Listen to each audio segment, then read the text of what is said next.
Moonlight Sashimi by Alex Ankarr. Copyright 2018 Alex Ankarr. No unauthorized reproductions allowed. All rights reserved to the author. No inspirations for characters drawn from real-life individuals, no resemblance to real individuals intended. Moonlight Sashimi. First edition December 14, 2018. Copyright 2018 Alex Ankarr. Written by Alex Ankarr. Moonlight Sashimi. Chapter 1, Hunt. These are sharks' troubles. They're restless, they're hungry, they're always on the move. But a shark shifter has a few problems in addition to these. Like the full moon. And access to salt water, at moonrise. Granted, full moon can be inconvenient for a loop guru, with no plans in place. But at least she's not going to die, just as long as there are no hunters around. Now, if a shark/human shifter finds himself too far inland on the wrong day, well, he could become sushi. But Greg is usually careful.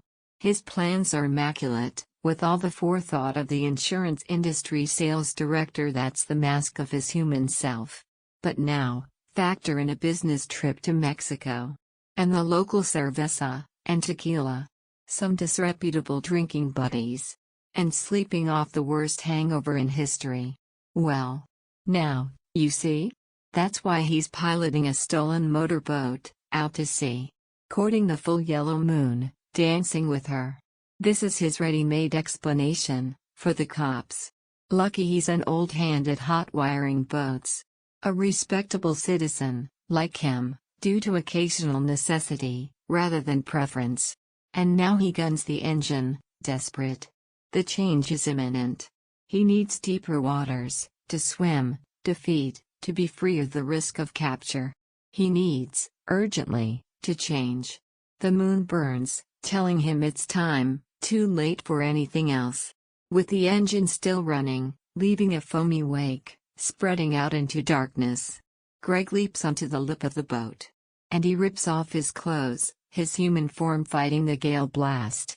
The boat plows on, no captain. Greg leaps, out of range of the boat's motor, and changes as he leaps.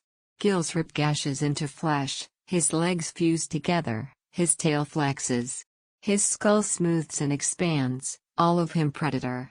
He's born for the water, to swim, to hunt. And to feed. The water is home. He plunges deeper. Searching for his first meal, for this particular change.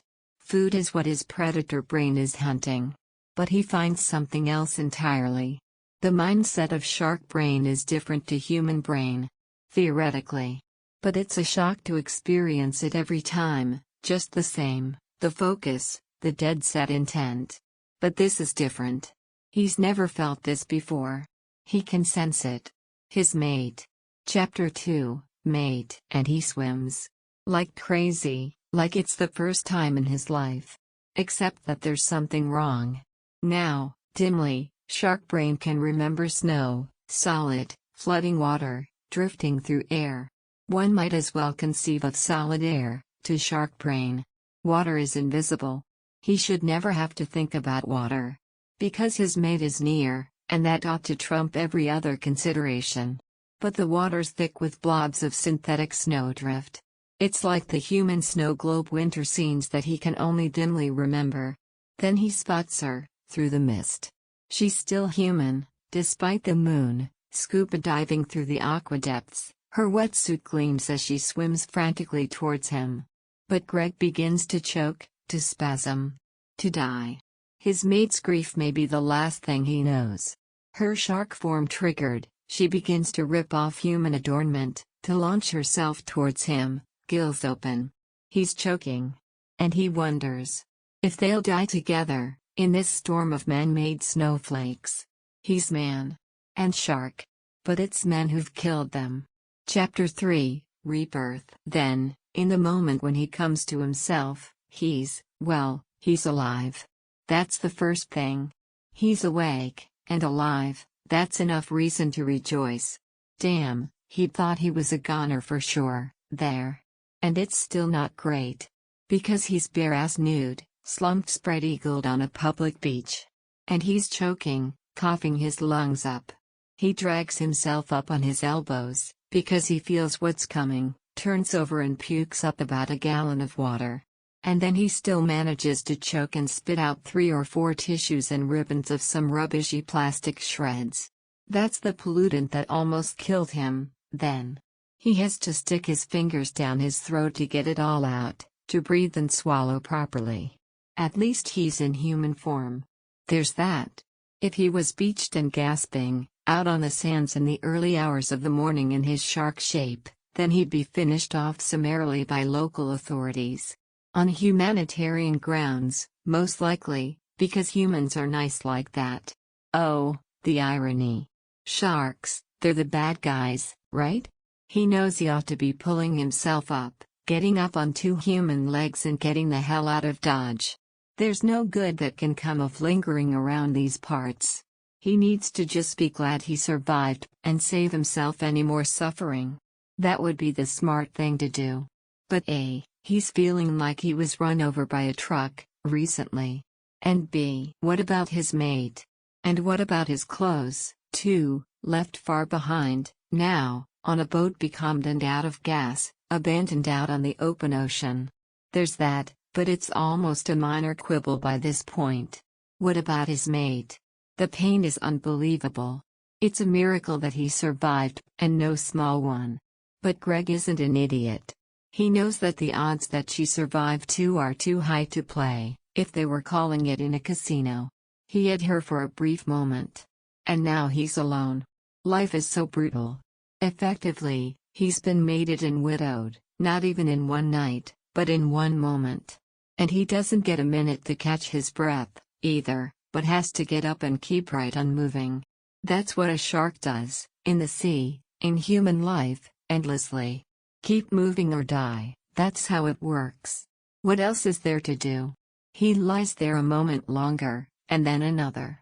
And promises himself that he will get up, in a second. Tears prickle his eyes, but he doesn't give way. What use is that? What will cares do? They won't bring her back. There's someone shouting at him, a tiny little doll's voice, from some distance away. It feels like the most appalling imposition, that on top of everything else. No one should be expected to have to deal with this, after what he's been through. Probably it's some council official, or a cop or an officious member of the public, appalled to find someone treating this stretch of the dunes as a naturist beach. In the early hours of the morning, with no one around, he feels odd. Strangely uncomfortable, and in a way that isn't just the sand getting in every crease and curve. There's a tickle at the back of his mind, there's a buzz and a tingle all over the surface of his skin, there's someone shouting, "You goddamn idiot, where did you go? I've been searching for you for 20 minutes now. I told you to stay where I put you, you moron." And Greg's mind whites out, frazzles like cinema film burning and melting, fiery black holes destroying irreplaceable memories.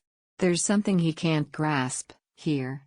Not until she's closer, closer and closer, running her heart out like she doesn't care if it gives out under the strain, up close now, and she grabs him. Then she pushes him back, and smacks him across the chest. "Fucking idiot," she wails, quieter, now, but still furious. Then she drags him into her arms, again. It's her. It's his mate. Alive, fully, completely alive. He didn't expect this.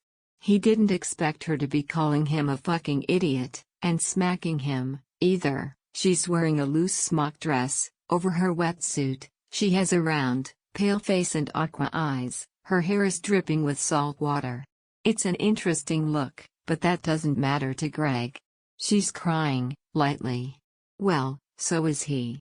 Frankly, he's crying like a little girl with a dead puppy. "I thought you'd wandered back into the sea and drowned. After I pulled you out of there, and told you to stay fucking put, while I went back to my car and got blankets and clothes." It's half abandoned lover, and half ranting schoolmarm. Whatever, it's working for Greg. He'd take her down and do her right here on the sand, if they'd been introduced. None of this means a damn thing, to Greg. He can't remember any of it. But now he thinks, He has a vague grayed-out impression of staggering along the sands, legs barely holding him. Every trace of color is leached out of the scene in memory, but the helpless compulsion carrying him along sings out clearly. Of course it would, if his mate was there, and then disappeared, then instinct would have carried him on, to search for her.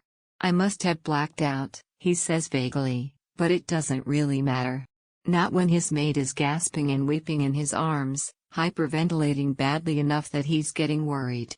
He holds her tighter, cranes down to look at her face, to try to judge if she's just over-emotional, lost in the grip of the bond and losing him, for a moment. Or if she's sick like he was, if the muck-up that humans have made of the sea is choking her too. I'm fine, she expostulates, dragging herself away a little, slapping his hands off her face as he tries to discern if they need the emergency room. And what an explanation to a frazzled and short-tempered junior doctor that would be. You're the one who nearly corked it, out there. You goddamn idiot, what a spot to choose at full moon, it's notoriously polluted, it's a goddamn junk heap in the sea, why on earth? Well, you were out there, weren't you? Totally worth it. Lucky me.